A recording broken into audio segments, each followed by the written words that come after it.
Hello and welcome back to my channel. My name is Ursula. I'm an indie author of historical fiction, and today I'm going to talk about the second book which I published. It was released in its first edition in June 2014, Little Ragdoll, a Bildungsroman. It was inspired by the little girl who inspired the famous Four Seasons song Little Ragdoll, and I released it on the 50th anniversary of the release of that song. It's quite a thick book. As you can see, the hardcover is a little bit thicker, around 100 pages longer, because I increased the trim size, not the trim size, the margin size. Unfortunately, I got my calculations a little off and made the inner margins a little bit too short. They're not words falling into the gutter short or anything unreadable or anything like that, because I did manage to read through the book rather well when I was preparing like second edition edits and later on. But you need to have, the longer the book, the thicker or the wider the inner margins you need, because it's just more comfortable to read like that. So let's start discussing with my story behind the story, which is back matter I create for all of my books and some blog posts I've written about the post-publication polishing when I was doing the second edition. I also most recently did a third edition when the hardcover came out. That didn't really change that much, but let's get into it. So this book, as I said, was inspired by the Four Seasons song Little Ragdoll. At the time, they were my favorite band. I had just recently gotten into classic rock and pop, and from the moment I heard that Bob Gaudio if you don't know, Bob Gaudio is the keyboardist for the Four Seasons and their primary songwriter. He writes very wonderful songs. He gave a $10 bill to a young girl who was washing his car windows in Hell's Kitchen in the summer of 1964 because he had no other change, and he wrote this song about her, and I kind of became obsessed with the idea of writing an entire novel loosely based around the lyrics of the song to give this poor nameless girl a happy ending with a rich boy who loves her just the way she is. I first began this book on the 17th of July, 1993, and worked on it until around May of 94, when the first of the two long files caught a bug and couldn't be opened normally anymore. Although the second file could still be opened normally, I couldn't really access the first, and I was so devastated I just stopped working on this story. It ended shortly after the character Lenore had been introduced, and the squat where some of the characters are living had been raided. Well, obviously this won't mean anything to you unless you've read the book. I won't give too much away either, but it roughly, I would say around 1962 it ended, and the book begins 1959, and my plan had been for it, which it still does in the finished product, to go to 1974, and then 16 and a half years later, on the 18th of November 2010, I finally went back from scratch in memory. I'd carried that story around in my head for so many years, and I even thought up one of the characters who wasn't originally planned during the long interim. I felt like I'd never be able to forgive myself if I went the rest of my life waiting for those files to be opened again, and it's just true. Hashgacha pratit, divine providence. In the weeks leading up to starting over, I had some dreams about that long ago story, and during one of these dreams, the character of Sarah came back to me. Sarah is Adisha, the main character's surrogate mother, until she's 7, 8 years old. She's an exploited live-in nanny and maid her mother finds in the marketplace in 1947. She's a Holocaust survivor, and she's more of a mother to Adisha and her sisters than their blood mother ever is. And so it took 3 months to write the first draft. It was really one of those times where a book was writing me instead of the other way around. Everything flowed so effortlessly and naturally, particularly after I got past the point where I'd gotten cut off all those years ago and was no longer relying on mystery memory. And actually, a few months later, the first of the two original files was miraculously resurrected. I was so glad I had started over. There's no way I could have salvaged a halfway decent story by writing around that Grimm's fairy tale on acid. It was completely awful. The only things that I kept the same were the siblings' ages, approximate starting ages, and their names, and some of their friends, and the general outline of the book. And the first draft came to 397,000 words. Now it's about, I would say, 330,000 words. And yes, I did deliberately write it at saga length. My books, which I plan and write at doorstopper length, are generally much more carefully written and planned and plotted than my much shorter books. So, some people do naturally write it saga length, and this book does take place over 15 years and has many characters. Like, tell me which important characters and subplots I could cut out so it could be a more like appropriate or like acceptable length of 300 pages. It just wouldn't be the same story at all anymore.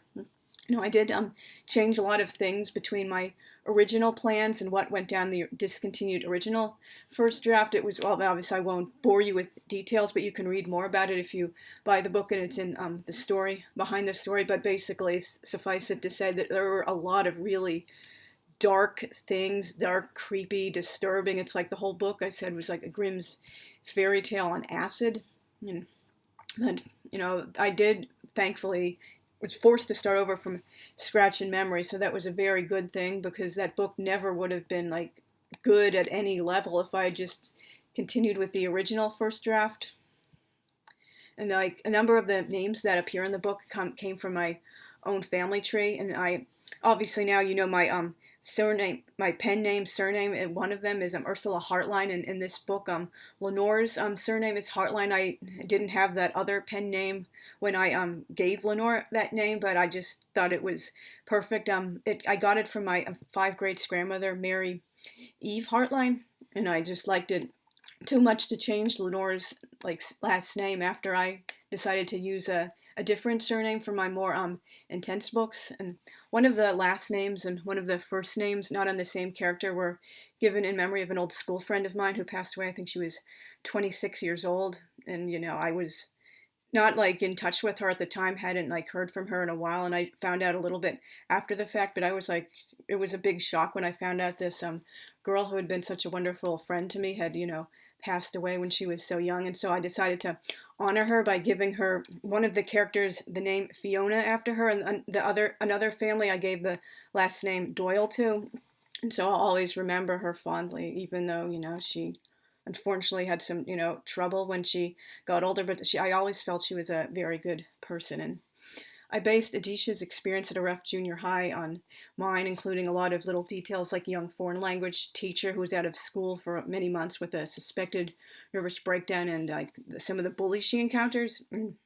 One of her, I created a best friend for her, Marjani Washington, in remembrance of how a lot of the African American kids at my junior high were a lot nicer to me than some of the white kids. And I will always remember and remember of their friendship and how good they were to me. I guess they saw in me a fellow outcast.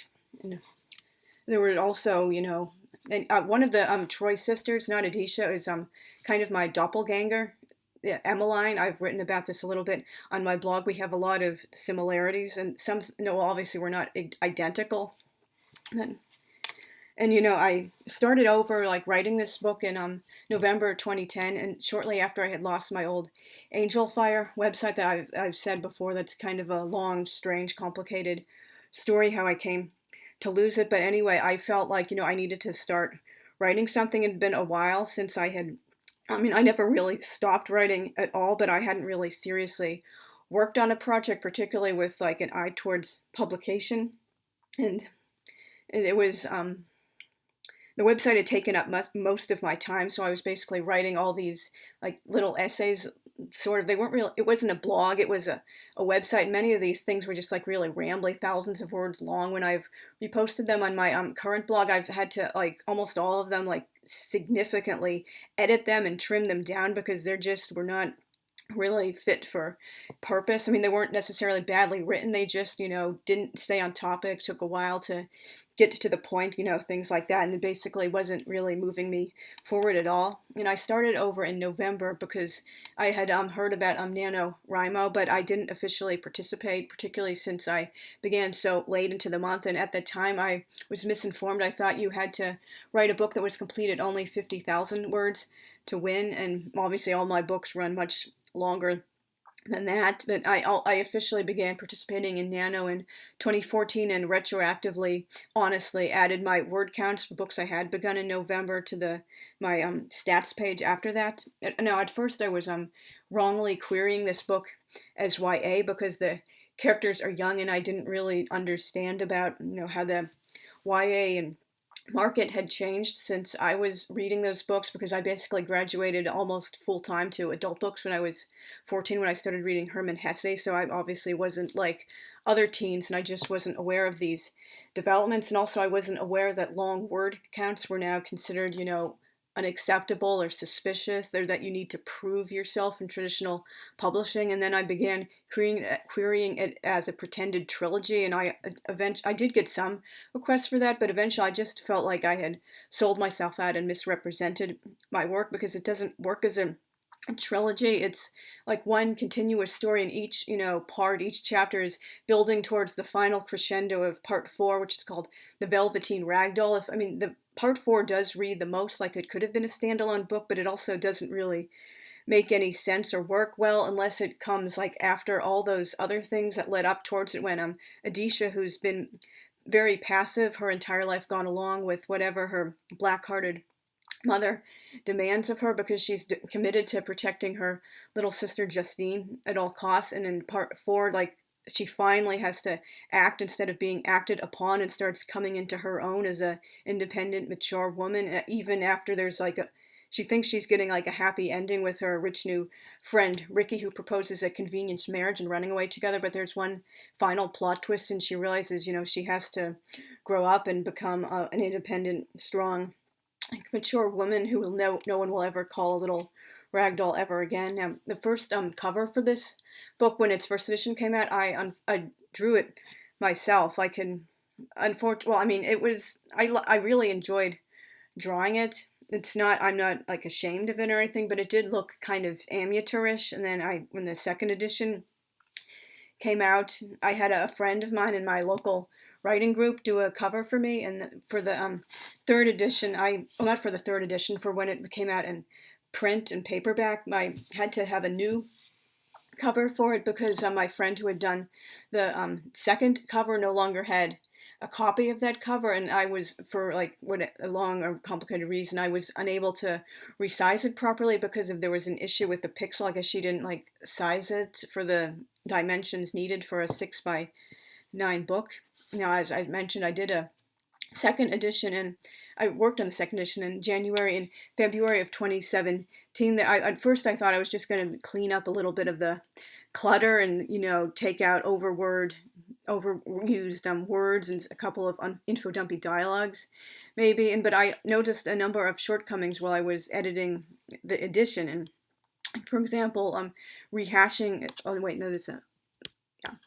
Yeah, there were like overused words. I found I made a list for them, like even, I think, at least, just, now, then, actually, apparently, obviously. There were a lot of weak feels instead of is, passive in constructions. It's not grammatically incorrect, but it is very formal and old-fashioned. When you have a writing style, it's already rather old-fashioned. You need to choose which hills you're going to die on, which ones you can agree to update. And like, there are at times when it is more effective and accurate to use like an ing, and like they're drinking tea instead of, versus they go down the fire escape. But more often than not, it's not very strong writing. And I do attribute some of this because like I've read a lot of older books my whole life, and therefore I was kind of out of the loop when I got back into writing with my eye towards publication, but also to the fact that many languages which I've studied, like Russian, have slightly different verb forms to indicate if an action is ongoing or one-off. So obviously that's something that has influenced me. My reading tastes haven't always, generally aren't, contemporary or mainstream.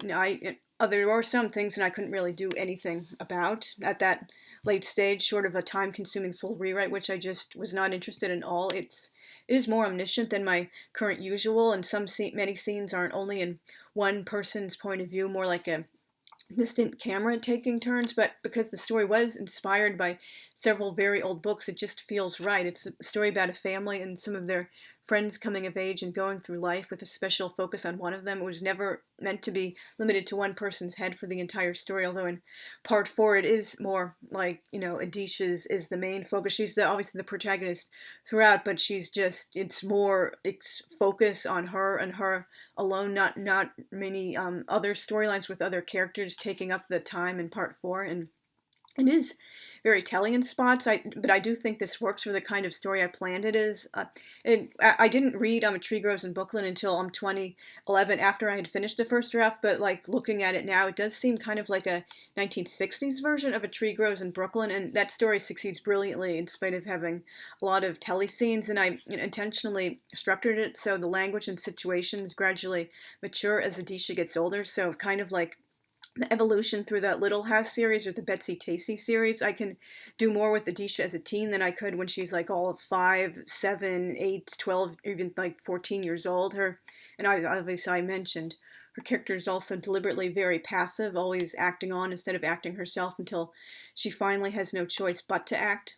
And also, though, another issue I noticed while I was doing the second edition edits, a lot of the passages and dialogues are really pushy, preachy, and lectury about things like attachment, parenting, and natural childbirth. Well, yes, both were coming back into vogue during the 60s and 70s, but a lot of times just felt like a smug, holier-than-thou lesson instead of a naturally flowing dialogue or prose, and I absolutely still am a huge advocate of natural childbirth, midwifery, and attachment parenting, but that needs to be conveyed as a natural part of a story, not expressed in a really sanctimony way. Like, for example, the penultimate chapter opened with a bunch of long paragraphs talking about how Adisha has been mothering her newborn, how much she loves him, how she wishes he didn't have to use cloth diapers, co-sleeping, baby slings. You get the idea. And I just basically jumped all of it and skipped right to the chase. It just wasn't relevant. It slowed down the chapter's true storyline and felt more like a history lesson and too much point of view. And when one of the midwife characters first meets Adisha's good older brother Alan and his wife Lenore, she gives this history lesson and lecture when she's discussing twilight sleep. It didn't really feel like a natural dialogue, as a former labor and delivery nurse, she has seen the horrors of twilight sleep firsthand, and Adisha's older sister Gemma was traumatized by her own experience with twilight sleep during her unwanted first marriage, but it just comes off more like a polemic. I almost totally rewrote that scene. There's time and place to incorporate your own views into a book, but it has to be a natural, believable part of the overall story and the characters involved. And a couple of other things in part 4 I changed the wording a bit on Adisha's awakening during women's liberation and her disagreement with some of the things she's been reading back then. I hadn't yet realized I've been mostly a lifelong radical feminist myself, which means I adhere to the second wave of feminism. And a lot of people don't, unfortunately, understand what that really means. Perhaps I can do some vlogs about that in future, and I'm also still planning some blog posts about that. And I was seriously misinformed about just what radical feminism is and isn't back then. Radical, in this case, it means root. It doesn't mean extremist. So, and there are other things I changed. I was like rehashing established information. Like we know, for example, how all the good things Adisha's brother Alan has done for Lenore since he gave her a safe place to stay when she was a 15-year-old runaway, but why do we need to be reminded of the main points every time Lenore reflects on or talks about their history together? And we also knew about all the good things Episcopal priest Father Murphy and his wife in Yorkville have done for two of Adisha's sisters, and how they adopted oldest sister Gemma's birth son Giovanni after she divorces her abusive, unwanted husband. Like, why do we need to be reminded over and over again? Like, there was also a lot of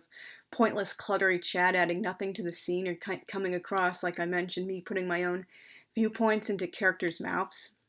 And if a character is meant deliberately as an intellectual or very political, you must make sure that naturally flows with the overall direction of a scene or dialogue. Don't just dump it in there to show off, oh, look, this is what I believe, aren't I enlightened and wonderful? And, it just, some characters wouldn't be the same if they didn't constantly bubble over with like chatter about books, Eastern religion, music, things like that. But, they have to be discussing that for a reason, not out of the blue. And it has to, feel like the way someone would naturally talk, not like just delivering like a history lesson, like a talking head. And a lot of the passages and dialogues don't lose anything and are indeed made stronger when you cut out the fat. That includes removing overwrought prose, too many details, unnecessary lines, rehashing established information, and, as I mentioned, polemics. And when a story is set during a very political time like the 60s and 70s, conversations of a political nature are kind of inevitable. But, as I said, I can't stress this enough, it has to work naturally with the existing story and character. You can't just shoehorn those things in. And I know when I was not like rushing at all when I originally did the first edition of the book. It's just I didn't think to notice these things when I was doing it originally. And if I were just starting over with the story today, I would write certain things differently, maybe change some of the wraparound narrative passages into active scenes, like part one in particular, which is called Meet the Troys, might be drastically different. But this is how the story came together, and I can't alter everything in the impossible quest for perfection. You know, I did a third edition. I worked on it from December 2020 through July 2021. There weren't many real changes I made, just taking out a few like tiny little like typos or errors. Like maybe there were only like a handful of them, a couple of new lines or rewording things, a few tweaks, and I just changed the ending line, which I had long like not really been happy with. I changed it to almost exactly match the first line of the book. It was like kind of inspired by how the last episode of the soap opera As the World Turns was very similar to the very first line of the first episode. The first line was good morning, dear, and the last line was good night. And so the first line of the book is in the world Adisha Eloise Troyes from life is more like a Grimm's fairy tale than a Disney fairy tale, but sometimes even the darkest, most twisted fairy tale has a happy ending, even for a poor girl from the Lower East Side. And I do feel like it's much stronger now that I have put it through all these different edits and things, and I'm really proud of this book. If I would really, hopefully you can buy it and review it, because I did, obviously put a lot of work into it. It's one of the projects most of my heart because it was inspired by a real person, and I know it's very thick, but it's thick for a reason. All the storylines and characters are there, like it all works together. I feel very beautifully, and for a while when the blog hop, it was called Sweet Saturday Samples, was running, I would share from Adisha's story almost every week, and people really enjoyed it. I got a lot of good comments about it, and people also liked, for example, how I wrote the young characters as they got older. They felt like believable children, preteens, and teenagers. And then finally, Adisha has a more adult storyline in part 4. So please, if you're interested, it's set from 1959 to 1974, mostly in Manhattan, and then it later moves to Hudson Falls in upstate New York, which is near Queensbury and Glens Falls, if you know where that is. So please consider buying this book if you like contemporary historical fiction, and you like Bildungsroman, coming of age stories, stories about the bonds between siblings and friends, and women's fiction, and a little romance thrown in throughout the book. So hopefully I will see you in my next vlog, which should be on Sunday. Please consider subscribing if you'd like more content. My channel will be a mixture of mostly BookTube and AuthorTube with a few other topics on things here and there. So see you guys next time. Bye.